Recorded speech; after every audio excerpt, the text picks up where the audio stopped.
ഫിക്കിയെ സംബന്ധിച്ചിടത്തോളം ഞാൻ ഫിക്കിയെ റെപ്രസെൻ്റ് ചെയ്താണ് വന്നിരിക്കുന്നത്. ഫിക്കിയെ സംബന്ധിച്ചിടത്തോളം ഈ ബഡ്ജറ്റ് എല്ലാ മേഖലയും ടച്ച് ചെയ്തിട്ടുണ്ടെന്ന് തന്നെയാണ് ഫിക്കി വിചാരിച്ചിരിക്കുന്നത്. ഫിക്കിയുടെ ഔദ്യോഗിക പ്രക്രമേഷൻ വരാനിരിക്കുന്നതേ ഉള്ളൂ. എന്നിരുന്നാലും ഇൻഡസ്ട്രിക്ക് വളരെ പ്രയോജനകരമായ ഒത്തിരി കാര്യങ്ങൾ ഇതിനകത്ത് കയറി വന്നിട്ടുണ്ട്. പ്രത്യേകിച്ച് ഫിക്കി കൊടുത്ത ഒരു റെപ്രസെൻറ്റേഷൻ ആയിരുന്നു നമ്മുടെ അൺയൂട്ടിലൈസ്ഡ് ലാൻഡ് എന്ന് പറയുന്നതിനെ നമ്മളെ ഉപയോഗപ്രദമാക്കണമെന്നുള്ളത്. കാരണം കേരളത്തിനെ സംബന്ധിച്ചിടത്തോളം പൊതുമേഖലാ സ്ഥാപനങ്ങളിലൊക്കെ ഏക്കറുകൾ കണക്കിന്, ഇവിടെ HMTക്ക് തന്നെ ഏക്കറുകൾ കണക്കിന് തന്നെ ലാൻഡ് കിടക്കുന്നു.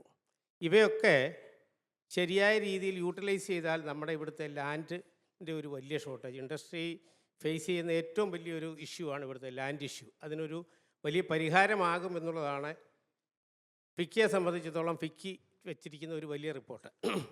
പിന്നെ ഇതിനകത്ത് പരിഗണിക്കപ്പെടാതെ പോയ ഒരു വിഷയം, എല്ലാ മേഖലയും ടച്ച് ചെയ്തെങ്കിലും ഈ റീറ്റെയിൽ ട്രേഡ് എന്ന് പറയുന്നത്, ചെറുകിട വ്യാപാര മേഖല എന്ന് പറയുന്നത് കേരളത്തിലെ ഒരു വലിയ സെഗ്മെൻറ്റാണ്.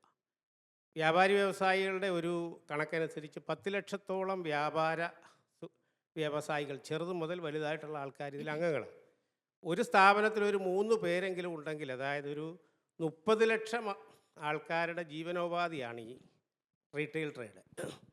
അതിലേക്കുള്ള കാര്യങ്ങളൊന്നും തന്നെ ടച്ച് ചെയ്തിട്ടില്ല. മത്സ്യമേഖലയെ പറഞ്ഞു, മലയോര മേഖലയെ പറഞ്ഞു. കാരണം ഇൻഡസ്ട്രി എന്ന് പറയുന്നതിനകത്ത് അവർക്ക് അവരുടെ ഗ്രീവൻസും അവരുടെ പ്രശ്നങ്ങളും ചർച്ച ചെയ്യാനായിട്ട് ജില്ലാതല സംവിധാനങ്ങളുണ്ട്. ഇൻഡസ്ട്രിയൽ ഓഫീസുണ്ട്, അവിടെ ഇൻഡസ്ട്രിയൽ ഓഫീസറുണ്ട്. കാര്യങ്ങളൊക്കെ അവർക്ക് അവിടെ ചർച്ച ചെയ്യാം.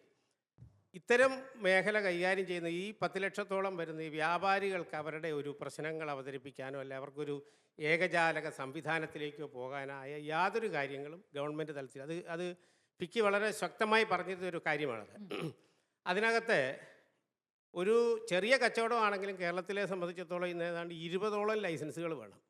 ഈ 20 ലൈസൻസുകളും 20 സ്ഥലത്ത് നിന്നാണ് നമുക്ക് കിട്ടേണ്ടത്. ഇതിന് ഇൻഡസ്ട്രിക്കുള്ള പോലെ തന്നെ ഒരു ഏകജാലക സംവിധാനം വേണമെന്ന് വളരെ ശക്തമായി പറഞ്ഞിരുന്നതാണ്. അത് ഇതിനകത്ത് ടച്ച് ചെയ്തിട്ടില്ല.